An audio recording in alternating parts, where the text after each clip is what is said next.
Hello friends, my name is C. Yogesh Veheja and I welcome you all to our YouTube channel RGR Professional Bulletin। कैसे हैं आप सब लोग? Friends, last 3-4 years से India में digital transactions बढ़ती जा रही हैं। आप देखते होंगे डेली बेसिस पे आपके पास कॉल्स रिसीव होती होंगी कि आप क्रेडिट कार्ड ले लीजिए, अनसिक्योर्ड लोन ले लीजिए, इवन प्रोफेशनल लोन भी चार्टर्ड अकाउंटेंट्स को देने के लिए time to time bank and NBFCs call करते हैं। सो ऐसे केस में हमारे लिए फाइनेंशियल लिटरेट होना बहुत इंपॉर्टेंट है। अब फाइनेंशियल लिटरेसी से ही आपको ये पता लग सकता है कि आपको कौन कौन से ऑफर्स आपके लिए बेनिफिशियल हैं और कौन कौन से ऑफर्स आपने ऑप्ट इन नहीं करने हैं। सो अभी तक हमारे यूट्यूब चैनल पे आप इनकम टैक्स, जीएसटी और कंपनीज एक्ट से related regular updates and important information लेते थे। आज से हम एक नई सीरीज स्टार्ट कर रहे हैं, that is financial literacy series, जिसमें टाइम टू टाइम हम आपको फाइनेंशियल प्रोडक्ट के बारे में बताएंगे और ये बताएंगे कि कब वो प्रोडक्ट आपके लिए बेनिफिशियल है और कब आपको उस प्रोडक्ट को ऑप्ट इन नहीं करना है। सो फाइनेंशियल लिटरेसी सीरीज की फर्स्ट वीडियो में आज हम डिस्कस करेंगे कि जब हम कोई भी लोन लेने जाते हैं तो उस केस में हमारे सामने दो टाइप के रेट ऑफ इंटरेस्ट होते हैं। One is flat rate of interest, second is reducing balance rate of interest. So आज हम डिस्कस करेंगे कि आपको फ्लैट रेट ऑफ इंटरेस्ट का ऑप्शन चूज करना चाहिए या रिड्यूसिंग बैलेंस का ऑप्शन चूज करना चाहिए, क्योंकि दोनों में ही बहुत बड़ा डिफरेंस है। So let's start with our video, interest flat rate versus reducing rate. So whenever we are in need of funds, we go to banks and NBFCs for the purpose of obtaining loans for a specified period. In case of housing loans, vehicle loans, personal loans, हमें EMI का benefit दिया जाता है। अगर आप कोई भी personal loan लेंगे, व्हीकल लोन लेंगे, हाउसिंग लोन लेंगे, सो बैंक्स और एनबीएफसीज आपको ऑप्शन देंगे कि आप EMI बेसिस पे पैसा दे सकते हैं। EMI stands for equated monthly instalments, means monthly basis पे आप एक EMI पे कर सकते हैं जिसमें कि प्रिंसिपल का कंपोनेंट भी होगा और इंटरेस्ट का कंपोनेंट भी होगा। जैसे कि टर्म लोन में हम देखते हैं कि हमें एक टर्म के लिए लोन दिया जाता है और हमें टाइम टू टाइम सिर्फ इंटरेस्ट का पे आउट करना होता है और टर्म खत्म होने पे हमें अपने प्रिंसिपल अमाउंट की पेमेंट करनी होती है। लेकिन EMI केस के अंदर हमें time to time monthly basis पे कुछ कंपोनेंट प्रिंसिपल का और कुछ कंपोनेंट इंटरेस्ट का हम बैंक और एनबीएफसी को पे करते हैं और टेन्योर में हमारा लोन उन EMI के बेस पे ही खत्म हो जाता है। अब वो EMI जो आपकी बनाई जाती हैं those are equated ones, means अगर आपने 2 साल का लोन लिया है सो 2 साल में जो आपकी मंथली बेसिस पे EMI होगी वो इक्वल अमाउंट की होगी, जिससे कि प्रिंसिपल अमाउंट पार्ट पार्ट में इतना जाता रहे कि 2 साल में आपका लोन 100% बैंक रिकवर कर ले अलॉन्ग विद इंटरेस्ट। सो हम एक एप्लीकेशन खोल के हमें ये पता लगा कि एक फेमस एप्लीकेशन 2 लाख रुपए का प्री क्वालिफाइड लोन दे रही है। सो एग्जांपल में समझते हैं कि वो क्या रेट ऑफ इंटरेस्ट बोल रहे हैं और एक्चुअल में वो रेट ऑफ इंटरेस्ट है क्या, जिससे कि हम फ्लैट रेट और रिड्यूसिंग रेट के कॉन्सेप्ट को अच्छे से समझ पाएं। सो एक फेमस मोबाइल एप्लीकेशन हमें ऑप्शन दे रही है कि you have a pre qualified loan of up to 2 lakh rupees. So 2 lakh रुपए का प्री क्वालिफाइड लोन दे रही है।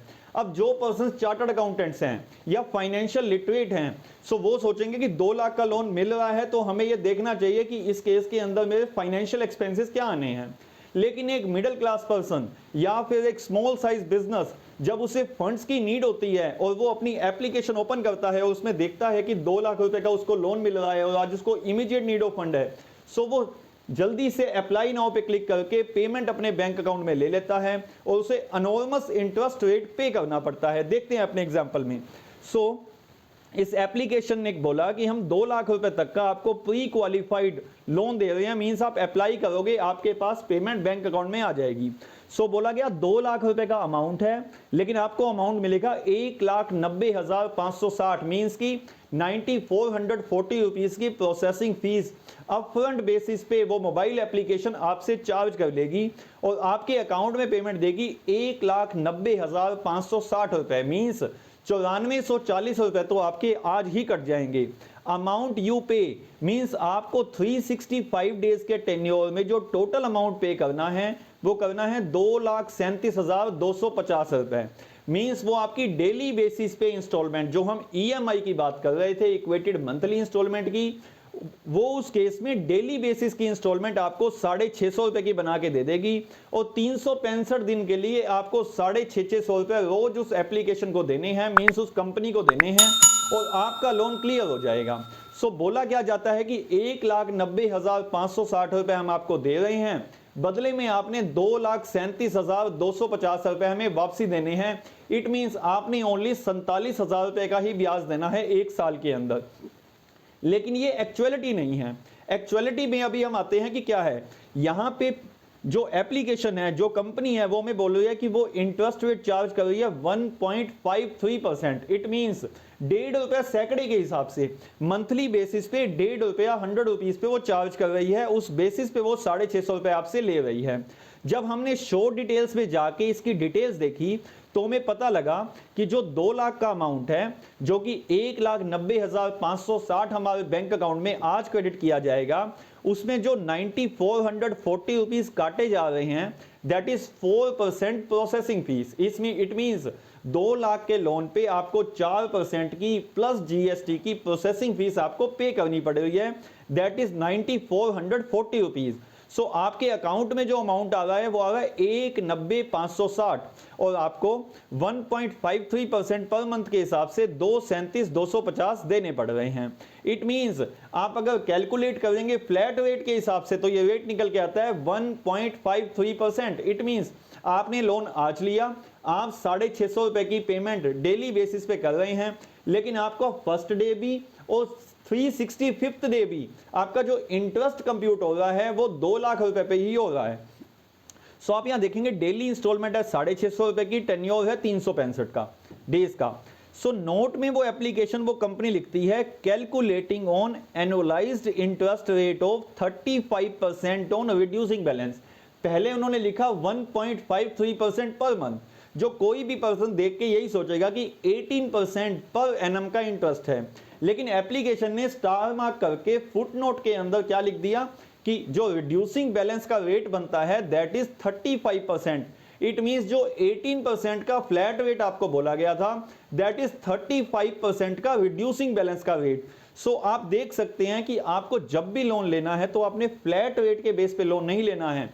आपने उस कंपनी से, उस एनबीएफसी से, उस बैंक से पूछना है कि जो रेट ऑफ इंटरेस्ट आपने मुझे बताया है whether that is flat rate और रिड्यूसिंग बैलेंस रेट। अगर उसने आपको फ्लैट रेट बताया है तो उस केस के अंदर आप उससे पूछिए कि रिड्यूसिंग बैलेंस का क्या रेट है। देखिए आज आप अगर मुझसे कोई भी लोन लेते हैं 2 लाख रुपए का, सो अगर आप मुझे फर्स्ट मंथ के अंदर पे कर देते हैं 1 lakh rupees, so second month से आप पे 1 लाख रुपए का ब्याज मैं आप पे लगाऊंगा।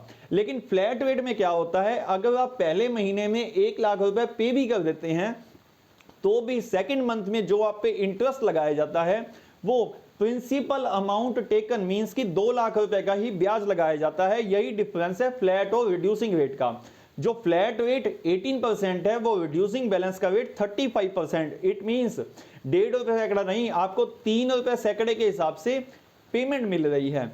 सो इस केस में अभी तो हमने इंटरेस्ट वर्सेस इंटरेस्ट को मैच किया है, प्रोसेसिंग फीस को तो हमने बीच में डाला ही नहीं इफेक्टिव इंटरेस्ट रेट निकालने के लिए।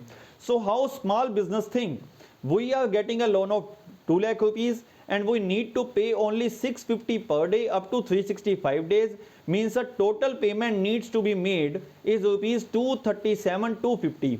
सो कोई स्मॉल बिजनेसमैन या जिसे फाइनेंस की ज्यादा नॉलेज नहीं है वो सोचेगा कि 2 लाख रुपया आज मुझे मिल रहा है और मैंने 2,37,250 बैंक को वापसी देना है। इट मींस 2 लाख रुपए पे मुझे 37,000 रुपीज का है ब्याज ईयर में देना पड़ा। इट मींस वो 18% के आसपास ही है। लेकिन वो ये नहीं सोचता है कि 650 रुपए जो डेली बेसिस पे वो पे कर रहा है उसमें प्रिंसिपल प्लस इंटरेस्ट दोनों हैं। इट मींस डेली बेसिस पे उसका प्रिंसिपल कंपोनेंट कम हो रहा है लेकिन इंटरेस्ट उसे तब भी 2 लाख पे दिया जा रहा है। इट मींस जब 365th डे पे उसको सिर्फ 550 रुपए ही पे करने होंगे, लेकिन ब्याज जो उसका बन रहा होगा 650 रुपए ही टोटल पे करने होंगे, तो उसमें जो ब्याज लग रहा होगा वो 2 लाख रुपए पे ही लग रहा होगा।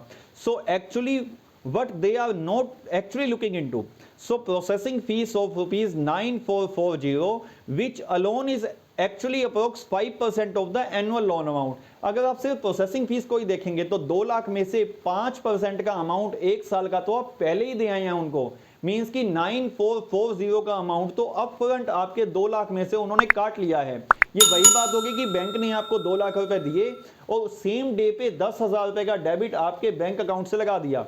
इट मींस 5% का तो इंटरेस्ट को अगर हम भूल भी जाएं सो 5% तो आपको पर एनम के बेसिस पे ओनली प्रोसेसिंग फीस के देने पड़ रहे हैं। The 650 per day repayment have two components, principle of 548 and interest of 102। जो 650 रुपए की पेमेंट आपसे ली जा रही है उसमें 548 रुपए का प्रिंसिपल है और 102 रुपए का इंटरेस्ट है। So in spite of paying principal of loan on daily basis the interest is charged from day 1 to day 365 on 2 lakh rupees. So अब देखिए जब आप 365th डे पे खड़े होंगे सो आपका जो प्रिंसिपल बैलेंस रह गया होगा वो सिर्फ 548 रुपए ही रह गया होगा, लेकिन ब्याज 548 पे भी आपको 102 रुपए का देना पड़ेगा एक दिन का ही। सो 102 रुपए का ब्याज आपको क्यों देना पड़ा? क्योंकि आप ब्याज तो अभी भी 2 लाख रुपए ही दे रहे हैं। जो 1.53% का रेट था वो भी गलत था क्योंकि फ्लैट रेट के बेस पे था, रिड्यूसिंग बैलेंस के रेट पे नहीं था। जो कंपनी ने स्टार मार्क करके 35% का रेट बताया था that was on reducing balance rate, लेकिन उस रेट में भी प्रोसेसिंग फीस का इंपैक्ट नहीं डाला गया था जिसके बेसिस पे हम एक्चुअल में हमारे पे इफेक्टिव इंटरेस्ट रेट कितना लगा है वो निकाल पाए। सो जब आप प्रोसेसिंग फीस का कंपोनेंट रिड्यूसिंग बैलेंस पे लेके इंटरेस्ट रेट निकालेंगे तो आपको पता लगेगा कि वो कंपनी 2 लाख रुपए पे आपसे 45.45% का ब्याज ले रही है। इट मींस ना तो 1.5 रुपए सैकड़ा ना ही 3 रुपए सैकड़ा, आपको जो पैसा देना पड़ रहा है वो 4% पर मंथ के अप्रोक्सीमेटली देना पड़ रहा है, जो कहीं से भी वाजिब रेट नहीं है। So if the loan would have actually been paid at 1.53%, मान लीजिए अगर लोन का एक्चुअली में रिड्यूसिंग बैलेंस पे 1.53% रेट होता सो उस केस में आपको जो पेमेंट देनी पड़ती वो 650 पर डे की जगह 553 पर डे देनी पड़ती। It means 100 rupees per day की पेमेंट कम देनी पड़ती। इट मींस 365 डेज के अंदर 36,500 रुपए की पेमेंट, 2 लाख रुपए पे सिर्फ 2 लाख रुपए पे 36,500 रुपए की पेमेंट कम देनी पड़ती। सो आपको जब भी लोन लेना है, ये तो हमने बात की है पर्सनल लोन की, जब भी आपको व्हीकल लोन लेना है, जब भी आपको अनसिक्योर्ड लोन लेना है तो आप सबसे पहले उसके अट्रैक्टिव इंटरेस्ट रेट पे मत देखिए, आप पूछिए कि वो जो इंटरेस्ट रेट है वो फ्लैट रेट है या रिड्यूसिंग बैलेंस रेट है। सो टाइप ऑफ इंटरेस्ट की अगर हम डिस्कशन करें सो एक होता है फ्लैट रेट ऑप्शन, एक होता है reducing balance option. Flat rate option में the interest rate is charged on the principal loan obtained for all the periods, means आप जो जो पेमेंट्स प्रिंसिपल की अपनी ईएमआई में डेली इंस्टॉलमेंट में कर रहे हैं उन प्रिंसिपल्स को घटा के अगला ब्याज नहीं निकाला जाता। जो ब्याज आपका निकाला जाता है वो प्रिंसिपल लोन अमाउंट यानी कि अपने एग्जांपल पे 2 लाख पे ही निकाला जाता है, फर्स्ट डे के लिए भी और 365th डे पीरियड के लिए भी। हालांकि रिड्यूसिंग रेट ऑप्शन में the interest rate is charged on the reducing value on each EMI payment under the loan, means reducing balance में क्या होता है, जैसे ही आप मंथली इंस्टॉलमेंट देते हैं उसमें जितना प्रिंसिपल आप पे करके आते हैं उसे माइनस कर दिया जाता है टोटल आउटस्टैंडिंग अमाउंट में से और बाकी अमाउंट पे फिर आपका ब्याज कैलकुलेट होता है। So financer tells such rate so that loan shall look attractive. So आपको फाइनेंसर नहीं बताएगा कि लोन का जो ब्याज का रेट है वो 15% है, वो आपको बोलेगा आपके अकाउंट पे 8% के इंटरेस्ट रेट की ऑफर आ रही है। आप देखेंगे 8% का इंटरेस्ट रेट तो बहुत कम है, सो आप उसको ऑप्ट कर लेंगे, लेकिन एक्चुअल में जो वो इंटरेस्ट रेट होगा वो 15% के अप्रोक्सीमेटली होगा अगर हम उसे रिड्यूसिंग बैलेंस के बेस पे देखते हैं। So generally financer tells such rate so that loan shall look attractive. और रिड्यूसिंग रेट ऑप्शन में generally financer avoid using term reducing rate of interest. So जहां भी फ्लैट रेट का ऑप्शन बताया जाएगा स्टार मार्क करके नीचे छोटा सा लिखा जाएगा कि रिड्यूसिंग बैलेंस पे ये रेट बनता है या जो रेट आपको बताया जा रहा है दैट इज फ्लैट रेट। अब जो फाइनेंशियल लिटरेट है उसको पता है कि फ्लैट रेट क्या है, लेकिन जो मिड साइज बिजनेसेस हैं, स्मॉल बिजनेसेस हैं या जो पर्सन फाइनेंस लिटरेसी नहीं रखता है उसे नहीं पता कि फ्लैट रेट और रिड्यूसिंग बैलेंस में क्या डिफरेंस है। सो अगर हम एक एग्जांपल देखें, सो मान लीजिए आपको एक 5 लाख रुपीस का लोन दिया जाता है। सो एक पर्सन ने लोन अगर फ्लैट रेट ऑप्शन पे लिया और सेकंड पर्सन ने रिड्यूसिंग रेट ऑप्शन में लिया, सो दोनों के पे आउट में क्या डिफरेंस होगा वो देखते हैं हम। देखिए दोनों को लोन मिला 5 लाख रुपीस का, दोनों का टेन्योर है 24 मंथ्स का, रेट ऑफ इंटरेस्ट दोनों का ही 8% है। मींस फर्स्ट पर्सन को बोला गया कि आपको 8% पे लोन फ्लैट रेट पे दिया जा रहा है, और सेकंड पर्सन ने वही 8% का लोन लिया रिड्यूसिंग बैलेंस के रेट पे। सो पे आउट ऑप्शन भी मंथली ईएमआई है। देखिए यहां तक सब कुछ सेम है, सब कुछ सेम है, सिवाय एक चीज के कि एक ने फ्लैट रेट पे लोन लिया है और एक ने रिड्यूसिंग बैलेंस रेट पे लिया है। फ्लैट रेट में जो आपकी मंथली ईएमआई बनेगी दैट विल बी 24,167 रुपीज, और रिड्यूसिंग बैलेंस में जो आपकी ईएमआई बनेगी that will be 22,614 rupees. Means कि आपको मंथली बेसिस पे 1500 रुपए कम देने पड़ेंगे अगर आप रिड्यूसिंग बैलेंस में 8% के ऑप्शन में जाते हैं तो। इट मीन्स 24 मंथ्स में आपको यहां जो टोटल पे आउट देना पड़ा वो 5,80,000 रुपए देना पड़ा, और यहां पे जो आपको पे आउट देना पड़ेगा रिड्यूसिंग रेट में वो पे आउट देना पड़ेगा 5,42,000 रुपए का। इट मीन्स आपको 37 to 38,000 रुपीज का बेनिफिट है अगर आप रिड्यूसिंग बैलेंस के ऑप्शन में जाते हैं तो। बैंक हालांकि फ्लैट रेट और रिड्यूसिंग बैलेंस रेट में कुछ डिफरेंस तो रखते हैं, लेकिन आपको यही देखना है कि क्या वो डिफरेंस उतना तो नहीं है जिससे कि फ्लैट रेट के अंदर लोन लेके मैं फंस जाऊं। सो अगर आप 8% के फ्लैट रेट पे लोन लेते हैं और रिड्यूसिंग इक्विवेलेंट रेट उसका क्या आता है 14.68%, इट मींस 8% फ्लैट रेट के ऑप्शन का लोन और 14.68% के रिड्यूसिंग बैलेंस के रेट का लोन, दोनों के दोनों इक्वल हैं। सो आपको कोई 8% फ्लैट रेट पे लोन दे रहा है या 11% रिड्यूसिंग पे दे रहा है, so you should choose 11% reducing balance. 12% के केस में भी आप रिड्यूसिंग बैलेंस का ऑप्शन चूज करेंगे, आपको फ्लैट रेट का ऑप्शन चूज नहीं करना है। सो फ्रेंड्स, इस वीडियो बुलेटिन के बाद आपको ये पता लग गया होगा कि आपको लोन लेते टाइम अपना इंटरेस्ट कंपोनेंट कैसे देखना है, कि उसमें जो इंटरेस्ट की कंडीशन है वो फ्लैट रेट पे है या रिड्यूसिंग रेट पे है। सो होप दोस्तों आपको ये वीडियो अच्छा लगा होगा। अगर आपको ये वीडियो अच्छा लगा सो आप इस वीडियो को लाइक कर सकते हैं, और for regular updates you can subscribe to our channel RJR professional bulletin. Thank you so much.